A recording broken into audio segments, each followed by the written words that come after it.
막을 수 없는 흐름을 잃는 사람, 읽고 있는 사람이란 제목으로 같이 말씀을 나누겠습니다. 이 세계에는 막을 수 없는 거대한 흐름이라는 것이 있습니다. 어느 정도 시간이 지나면 멈출 수도 있고 또 누군가 그걸 막을 수도 있는 일도 있지만 아무리 시간이 지나도 그 흐름을 막을 수 없는, 그 변화를 막을 수 없는 그런 일들이 있습니다. 그 대표적인 것이 이제 거대한 것부터 이야기하자면 우주의 팽창이죠. 우주가 왜 계속 팽창해 가는지 우리는 모릅니다, 사실은. 그런데 우주는 계속 지금 팽창해 나가고 있어요. 근데 이걸 아무도 막을 수가 없습니다. 또 막아야 될 이유도 우리도 모르고요. 여러분이 매일같이 에너지를 사용하고 있지 않습니까?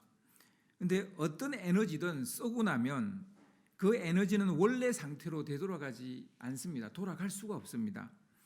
이제 이를 엔트로피라고 그렇게 말하는데요. 에너지는 끊임없이 사용되고 있으니까 이 엔트로피가 어떻게 되겠어요? 엔트로피가 증가를 하게 되죠. 이 엔트로피가 증가된다는 것은 세상이 무질서해진다는 거예요. 물리적 흐름입니다. 엔트로피의 증가는 물리적 흐름이고 이 엔트로피의 증가는 무질서하게 세상을 만들어가고 있다는 것입니다. 무질서해진다는 것은 무슨 말입니까? 그만큼 자유해진다는 의미입니다. 여러분, 물은요, 액체, 고체, 기체로 되어 있어요.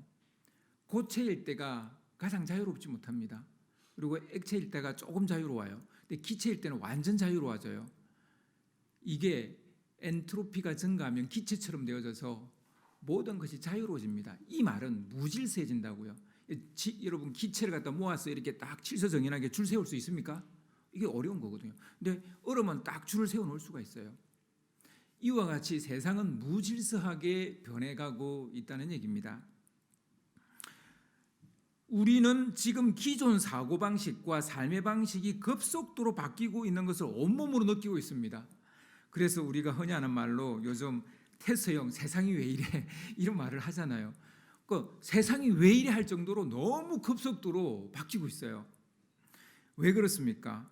그만큼 우리 가운데 자유가 많아진 거예요.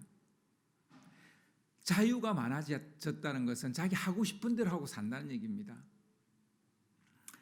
안타까운 것은 그 누구도 자유가 늘어나는 이 세상의 흐름을 거꾸로 되돌릴 수는 없다는 거예요. 한번 자유를 알게 된 사람은 다시 속박으로 돌아가지 않습니다. 그 누구도.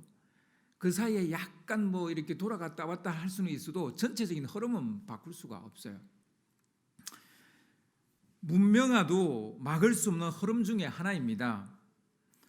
기술 문명은 계속 발전하고 있습니다. 인간이 저지른 것 중에서 가장 악랄하고 제약적이고 파괴적인 것은 전쟁입니다. 인간이 이룩한 것을 하루아침에 송두리째 날려버리고 부수고 무너뜨리는 것이 전쟁입니다. 인간이 만들어 놓은 것만 부수는 게 아니라 하나님이 만들어 놓은 이 아름다운 세계도 파괴하는 게 전쟁이에요. 그런데 그런 전쟁조차도 기술 문명을 발전시키는 결과를 초래하니까 말해 못하겠습니까? 그런 파괴적인 전쟁조차도 계속 기술 문명을 발전시키고 있어요. 요즘 챗 GPT가 핫 이슈지 않습니까? 이전의 검색 엔진과는 전혀 다른 방식으로 내가 얻고자 하는 것을 검색하는 AI 기술이라고 할 수 있겠습니다. AI로 인해 수많은 일자리들이 잃게 될 것이라는 건 불을 보듯 뻔합니다. 강 건너 불을 보듯 뻔한 거예요. 그런데 이 발전을 아무도 막을 수가 없어요. 이 문명화는 막을 수 없는 흐름이에요. 모르겠어요. 핵전쟁이 일어나면 막아지려나? 그래도 안 그럴 것 같은데요. 지구온난화도 막을 수 없는 흐름입니다. 온난화로 인해서 발생되는 기후변화와 자연재해는 어마어마한 우리에게 고통과 괴로움을 주고 있지만 그러나 이것 또한 막을 수 없는 흐름이에요. 지금 몇몇 누군가가 이거 대비해야 된다고 이야기한다고 해서 이게 막아지는 게 아닙니다. 바이러스로 인해 생긴 팬데믹 현상도 앞으로 더 자주 일어날 거라고 말하지 않습니까? 이것 또한 막을 수 없는 흐름일 겁니다. 이 거대한 흐름을 과연 누가 막을 수 있을까요? 인간 밖에 있는 것이든 인간에 의해서 만들어진 것이든 막을 수 없는 것들이 있다는 거예요. 그러니까 문명화는 인간이 만드는 건데도 우리가 막을 수가 없어요.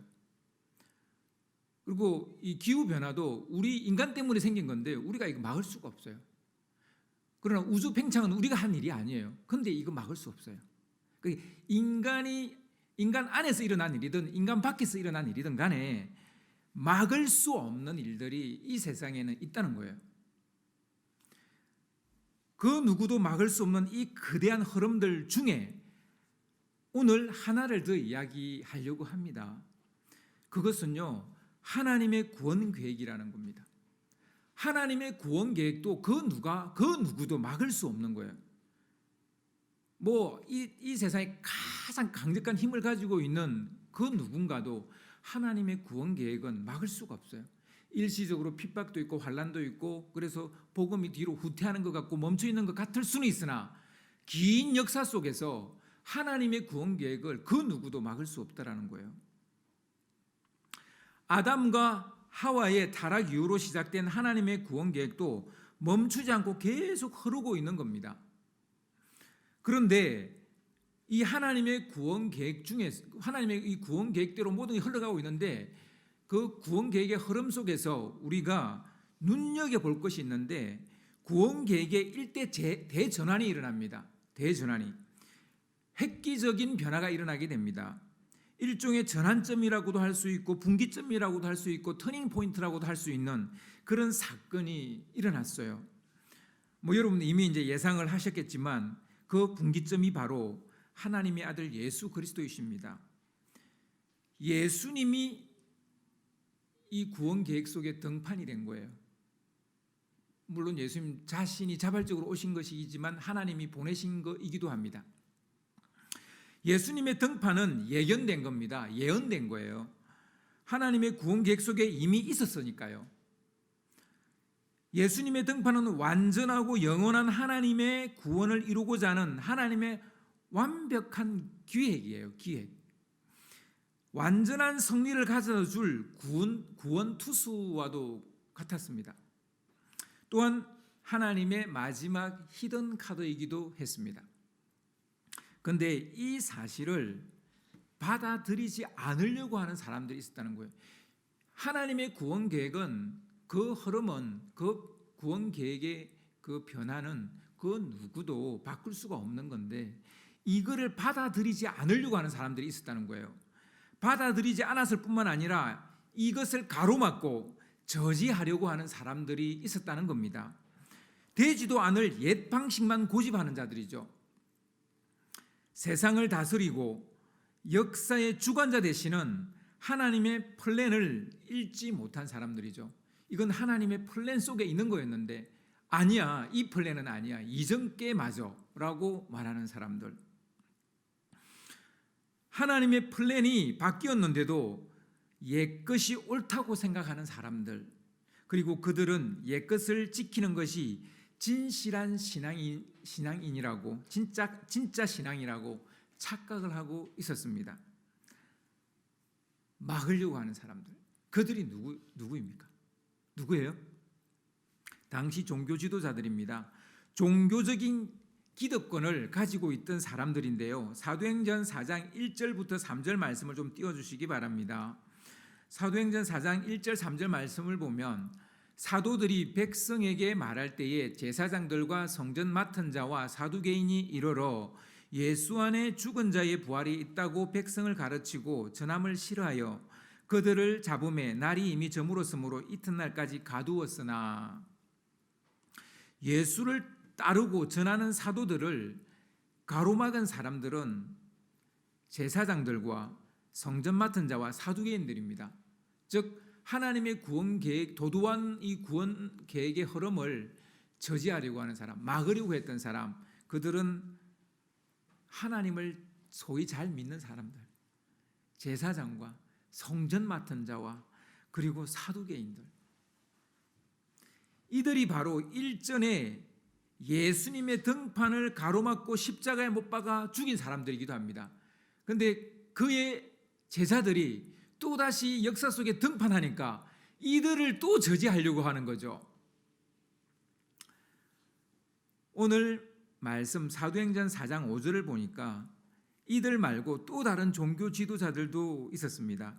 5절을 보시면요, 4장 5절을 보시면 이튿날 관리들과 장로들과 서기관들이 예루살렘에 모였는데 사도들을 이제 잡은 사도들을 신문하고 재판하기 위해 유대 지도자들과 장로들과 율법 학자들, 서기관들이죠, 율법 학자들이 소집이 됐어요. 이들은 가로막는 자들의 동조자들이죠. 동조자들. 뿐만 아니라 이들은 예수를 죽이는데도 동조했던 사람들이죠. 그들은 문제가 많은 옛날 방식을 고집하며 새로운 것을 배척하고 있는 것입니다. 물론 옛 방식도 하나님으로부터 나온 것이기에 이런 착각을 일으키는 것은 무리가 아닙니다. 그러니까 올드 테스터먼트, 옛 언약도 하나님으로부터 나온 거고 뉴 테스터먼트, 새 언약도 하나님으로부터 나온 건데, 근데 이게 둘 다 하나님으로부터 나오다 보니까 이들이 이제 착각하는 것 같아요. 하지만 이들은 하나님의 점진적인 계시를 이해하지 못했어요. 계속 하나님께서 더 나은 계시를 하시고 더 완전한 계시를 계속 하신다는 것을 이들은 이해를 하지 못했던 거죠. 몽학성생으로서 율법을 이해하지 못했어요.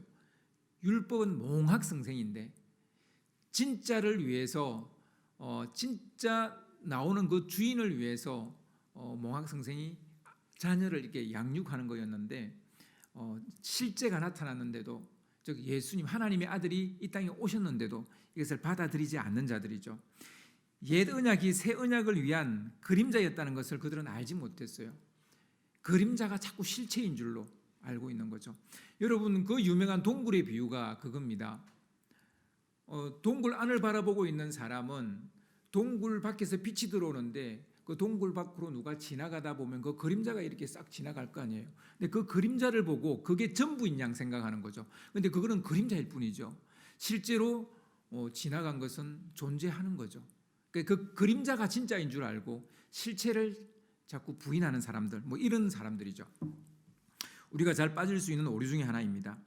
옛 언약이 온전한 구원을 위한 디딤돌이 되어야 되는데 도리어 걸림돌이 되어 버렸어요. 즉 구약 말씀이 하나님의 구원의 그 계획에 걸림돌이 되고 있는 상황입니다.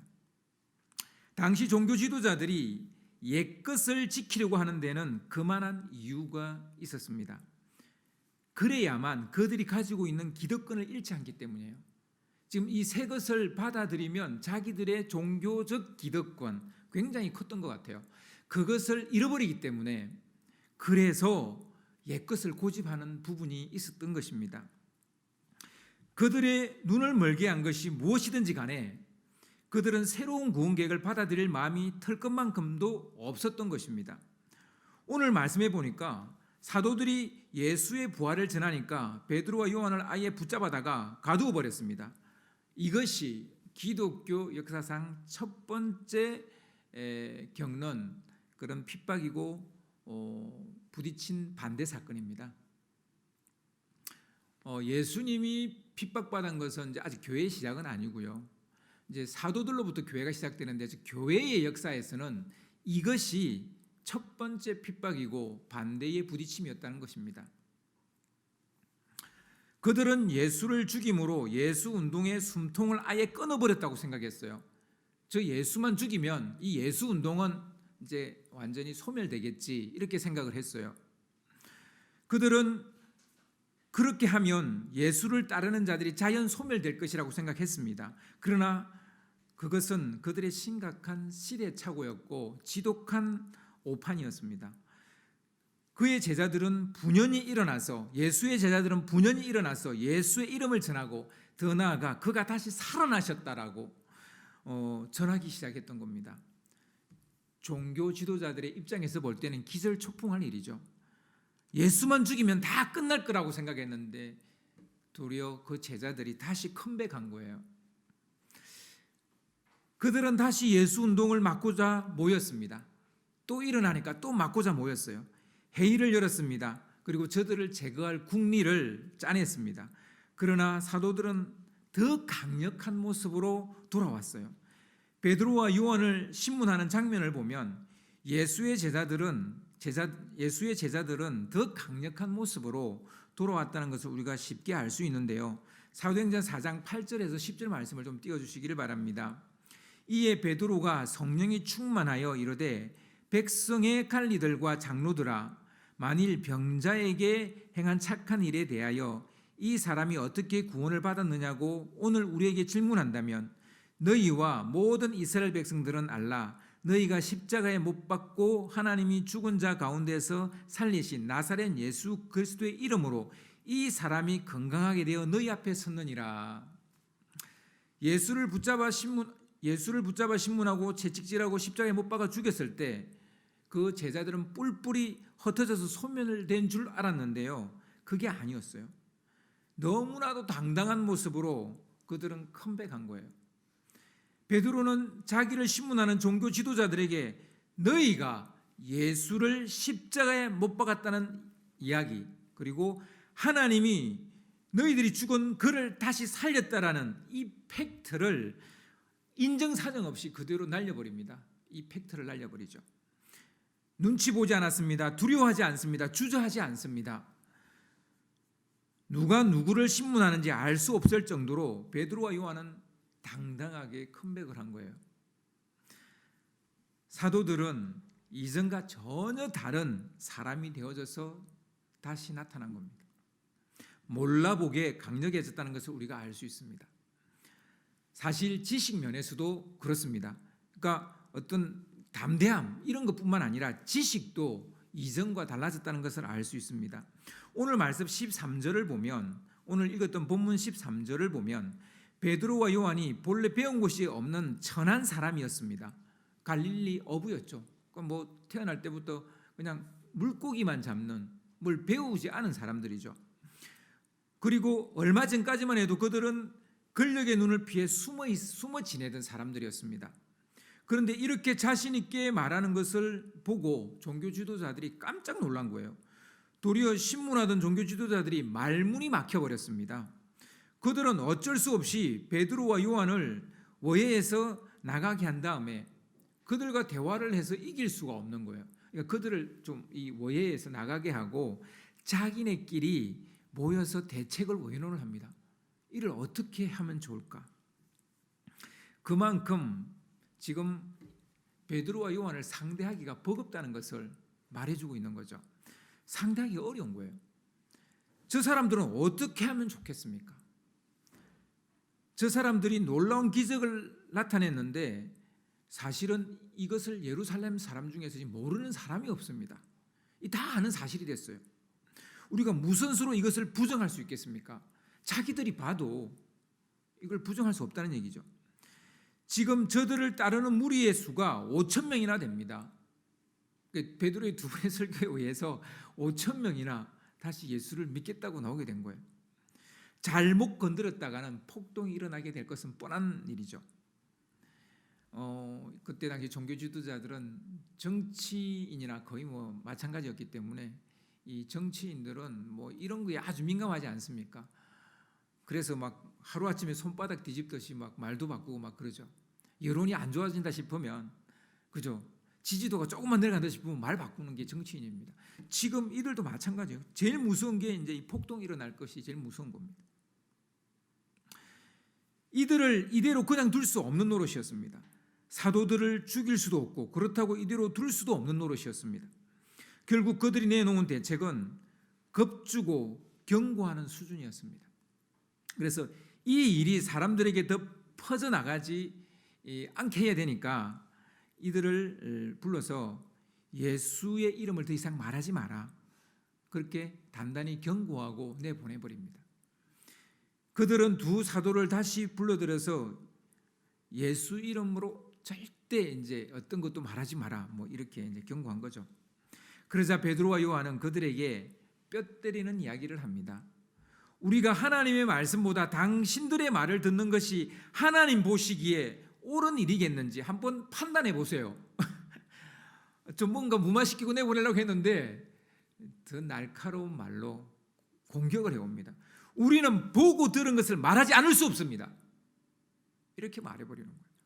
정말 이는 우리 아이가 달라졌어요라고 말할 만큼 완전히 사도들이 달라져 버린 거예요. 당당하기만 한 게 아니라 너무 똑똑해져 버린 거예요. 너무 똑똑해져.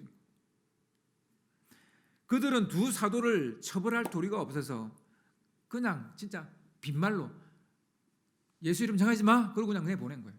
한 번 더 그렇게 이야기하고 그냥 내보낸 거예요. 이 싸움은 기독교의 역사상 첫 번째 충돌이라고 할 수 있습니다. 첫 번째 핍박입니다. 근데 되게 시시한 핍박이었죠. 좀 나중에 나오는 핍박 비하면 되게 시시한 핍박이죠. 사도들은 첫 번째 충돌에서 정면 돌파를 해버렸습니다. 아무도 그들을 막을 수 없었습니다.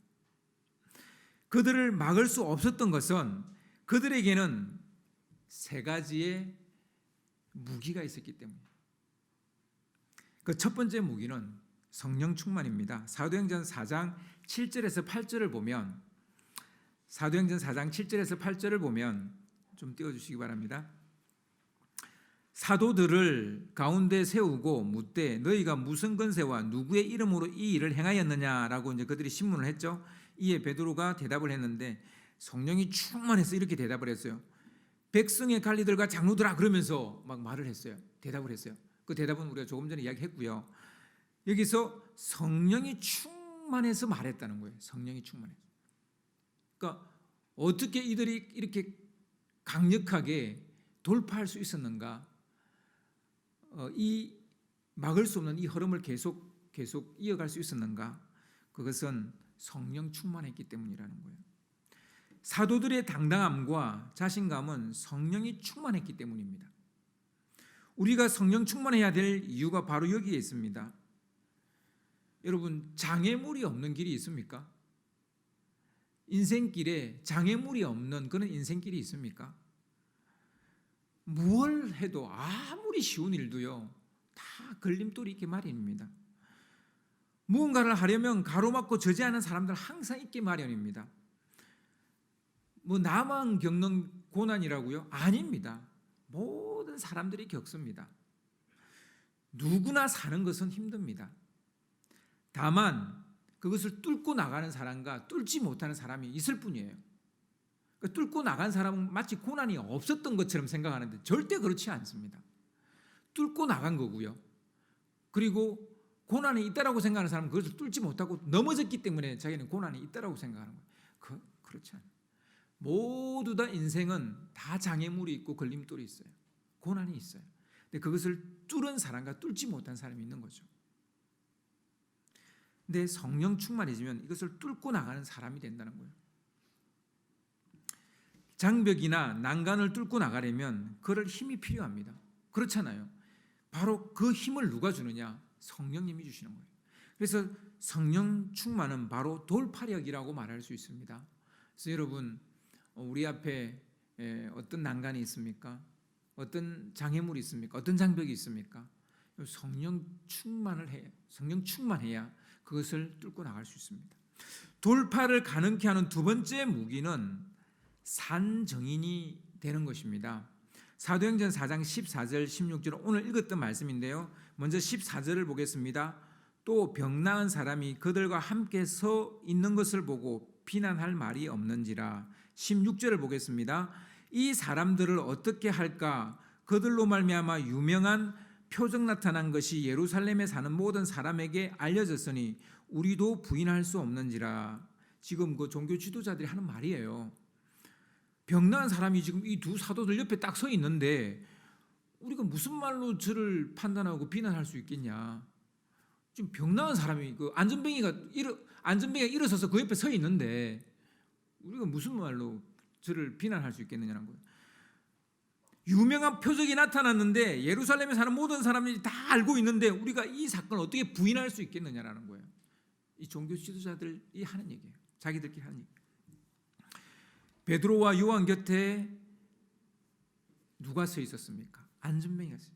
고침받고 함께 걸어다니고 있는 거예요. 산정인이죠. 산정인이 있었기에 종교 지도자들이 반박할 수가 없었습니다. 하나님의 역사를 경험한 산정인이 옆에 있는데 무슨 말을 할 수 있겠습니까?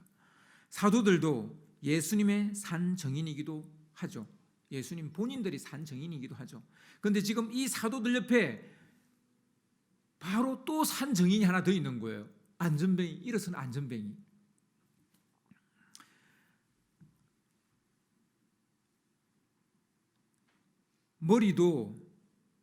머리로 이해한 신앙은 결정적인 순간에 주저앉게 됩니다. 그러나 우리가 경험으로 하나님을 만나게 되면요, 우리 자신이 산정인이잖아요.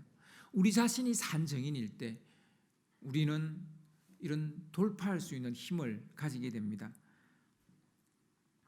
하나님의 기적과 이적을 맛본 사람은 자기 몸에 예수의 흔적이 있기 때문에 그냥 가만 앉아서 당하지는 않는다는 거죠. 그래서 우리는 하나님을 경험하는 삶을 살아야 됩니다. 혹은 하나님을 경험한 삶을 사는 사람을 만나야 하고 그런 사람을 곁에 두어야 됩니다. 하나님을 경험한 사람이 옆에 있으면 그 사람은 든든한 지원군이 되어져 주는 겁니다. 내가 하나님을 경험하는 게 제일 좋겠지만 만약 내가 하나님을 경험하지 못했다 하면 하나님을 경험한 사람을 옆에 두십시오. 그 사람 가까이 계십시오. 그러면 여러분 돌파할 수 있는 힘을 가지게 됩니다. 지금 제자들 곁에 바로 이 안전뱅이였던 사람이 지금 걸어다니고 있으니까 이 제자들의 말을 아무도 막을 수가 없는 거예요. 돌파를 가능케 하는 세 번째 무기는 옳은 것에 무게 중심을 두는 것입니다. 사도들은 종교 지도자들의 사탕발림 같은 말에 이같이 호통을 칩니다. 아까 읽었죠. 사도행전 4장 19절 20절 말씀인데요. 베드로와 요한이 대답하여 이르되 하나님 앞에서 너희 말을 듣는 것이 하나님의 말씀을 듣는 것보다 옳은가 판단하라. 우리는 보고 들은 것을 말하지 아니할 수 없다. 이제 사도들이 종교 지도자들을 나무라고 있는 상황이 역전이 됐어요. 처음엔 저쪽에서 나를 신문했는데 이제는 사도들이 이 종교 지도자들을 지금 호통을 치고 있는 거예요. 원래 떳떳한 사람이 주도권을 가지게 되어져 있습니다. 그러니까 옳은 것에 무게 중심을 두는 사람이 돌파할 수 있다고요. 그런데 옳은 것이 아니라 잘못된 것에 치우친 사람은 이런 결정적인 순간에 자기가 잘못한 걸 알기 때문에 돌파할 힘을, 그런 명분을 잃어버리는 거예요. 그래서 여러분 우리가 할 수만 있다면 우리가 옳은 것에 무게의 중심을 둬야 됩니다. 옳은 것에 우리의 삶을 던져야 됩니다. 술수나 쓰고 미봉책이나 장깨를 부리는 사람은 떳떳할 수가 없는 거예요. 아무리 세상이 바뀌어도 바뀌지 않는 것이 있습니다. 의를 따르고 옳은 것을 따르는 것입니다. 이것이 무너지면 그 사이는 혼란과 혼돈의 그 무질서가 판을 치게 됩니다. 여러분, 지금 우리가 사는 세상은 가면 갈수록 더 혼란스러워집니다. 뭐 윤리, 도덕 이런 게 없습니다. 윤리와 도덕 이런 게 사라져가고 있습니다. 그리고 그 사라진 행동을 너무나 떳떳하게 뭐 이런 그 유튜브에 올리고요. 옛날에는 이 부끄러워서 올릴 수도 없는 것들을 지금 유튜브에 다 올려놔요. 그리고 또 그것을 히끅거리고 보고 있어요. 옛날에는 이런 농담하면 안 됐어요. 근데 이런 농담 이제 버젓이 해요. 그리고 그 농담을 막 즐겨 보고 있습니다.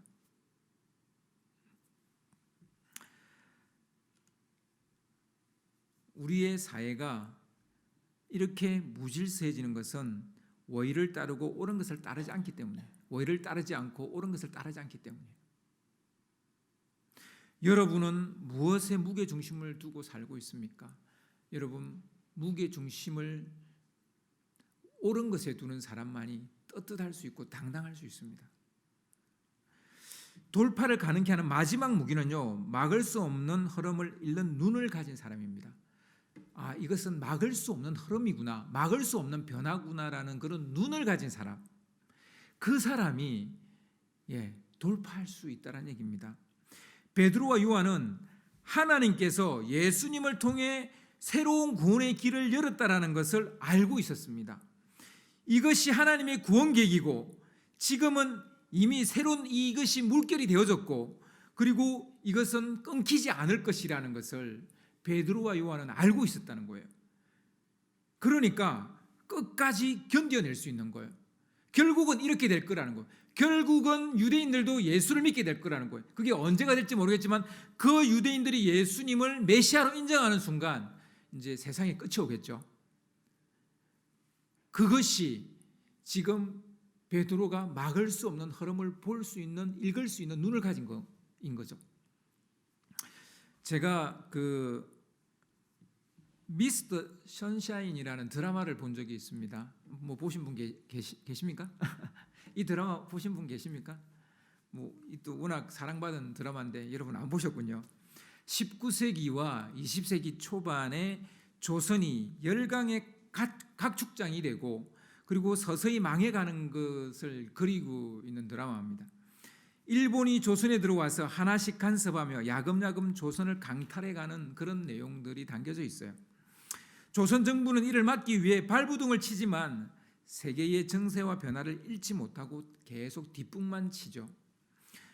이를 막아보려는 자는 고종과 그리고 몇몇 신하들만은 아니었습니다.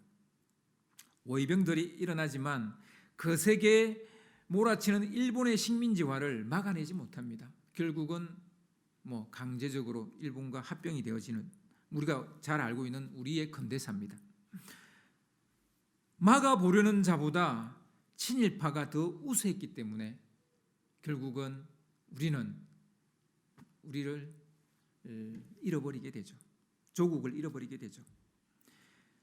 결국 친일파 을사오적을 통해 조선은 주권을 빼앗기고 일본에 강제 합병되고 말았습니다. 일본은 당시 세계의 거대한 흐름을 읽고 있었습니다. 당시 세계는 제국주의라는 거대한 물결이 일어났었고요. 식민지화는 거스를 수 없는 그런 큰 대세였습니다. 일본은 이 아시아 나라 중에서 유일하게 서구 열강의 그런 나쁜 짓들을 깨달았고요. 우리도 저게 동참하자, 그것이 우리 미래다, 이렇게 일본은 생각했어요. 그래가지고 그게 나쁜 짓이었지만 그들은 조선을 비롯해서 중국, 동남아시아를 식민지화하려고 했던 겁니다. 그게 바로 대동아 평화정책 이런 거죠. 20세기 중반에 일어난 2차 세계대전으로 인해서 인간의 욕망이 얼마나 파괴적인 것인지를 깨닫게 됩니다. 2차 세계대전을 통해서 서구인들이 이런 인간의 이런 그 문명과 욕망이 이게 잘못된 것이구나 라는 걸 알게 됩니다. 2차 세계대전이 끝나면서 제국주의는 무너집니다. 그리고 식민지가 된 국가들은 자유를 되찾고 독립을 하게 됩니다. 이것이 우리가 아는 근대사입니다. 세계 근대사고 우리나라의 근대사입니다.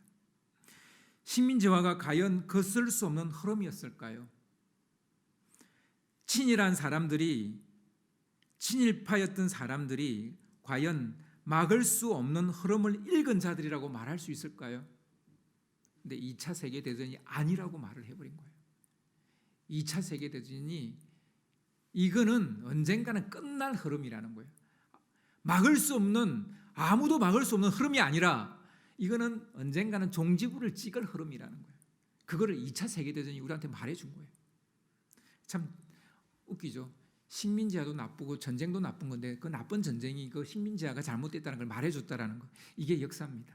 이게 참 웃긴 역사인데 하여튼 역사는 항상 이렇습니다. 뭐 하나 제대로 옳은 게 없죠. 역사는 말합니다. 일본이 주장한 대동아 평화론과 대동아 공영권은 인간의 욕망이 난 괴물이라는 것을 말하고 있었던 겁니다. 누가 막을 수 없는 흐름을 읽고 있는 사람이라고 말할 수 있을까요? wei병과 독립운동가 아니겠습니까? wei병과 독립운동가들은 우리는 다시 독립할 수 있고 우리나라라는 나라는 다시 일어설 수 있다. 이것이 막을 수 없는 흐름이다라는 거예요. 이 의식이 없었다면 독립운동 했겠어요? wei병으로 일어났겠어요? 안 일어났겠죠. 그러니까 누가 진정으로 그 흐름을 읽은 사람들일까요? 그냥 딱 눈에 보이는 것은 친일하는 것이 내가 잘 살 수 있는 길이라고 생각했죠. 근데 그거는 2차 세계대전과 함께 끝나버렸어요. 근데 지금 대한민국은 지금까지 이어져 가고 있지 않습니까? 그러니까 누가 진짜 흐름을 읽은 사람입니까? wei병 독립운동가였다는 거예요. 미스터 션샤인에 나오는 세 남자가 있습니다. 그들은 처음에는 조국의 미래에는 1도 관심이 없는 사람들이었습니다. 뭐 백정이었고 종놈이었고 하나는 친이라는 자손의 그 손자였고, 그러니까 조국에는 1도 관심이 없는 그런 세 명의 사람들이었어요. 그런데 한 여인으로 인해서 무엇이 옳은 것인지, 무엇이 진정으로 막을 수 없는 흐름인지를 깨닫게 되고 그들은 자기의 목숨을 이제 조국을 위해서 바치게 됩니다. 뭐 그런 얘기입니다. 드라마가. 여러분, 사도들은 미스터 션샤인입니다. 햇빛 같은 남자예요. 산소 같은 여자도 있지만 햇빛 같은 남자도 있는 거죠. 예, 햇빛 같은 남자예요. 진짜 막을 수 없는 흐름이 무엇인지를 깨닫게 된 사람. 사도들은 그렇다고요. 지금 누군가는 우리의 전하는 이 복음을 막고 있습니다. 하나님의 구원 계획을 막고 있습니다.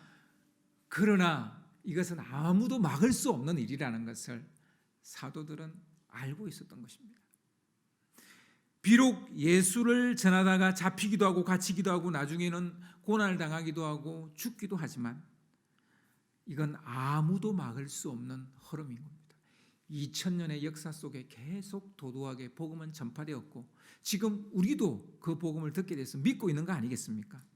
여러분, 우리 삶에 여러 가지 길이 막히기도 하고 어려움도 있습니다. 그러나 하나님이 우리를 구원하실 것이고 하나님이 우리를 지키실 것이라는 것, 이건 아무도 막을 수 없는 사실이라는 것을 여러분 믿으시기를 바랍니다.